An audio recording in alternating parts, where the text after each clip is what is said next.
আমি সোমা ভুঁই, সন্তোষপুর ইস্টার্ন পার্কেই থাকি। এখানে লিভারটনে এসেছিলাম ডক্টর ইন্দ্রনীল পালকে দেখাতে। আমার হাঁটু দীর্ঘ ৫-৬ মাস ধরে ব্যথা করছিল এবং আমি বুঝতে পারছিলাম না ওটা কিসের ব্যথা, এবং অন্য ডক্টরকে দেখিয়েছিলাম। তিনি বলেছিলেন আর্থারাইটিস হয়েছে, কিন্তু অ্যাকচুয়ালি আমার হাঁটুর ভিতরে কার্টিলেজ ড্যামেজ হয়ে গিয়েছিল, ছিঁড়ে গিয়েছিল।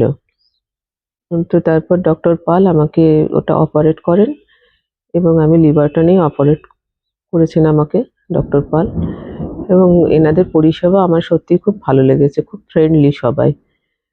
আমি খুব হ্যাপি।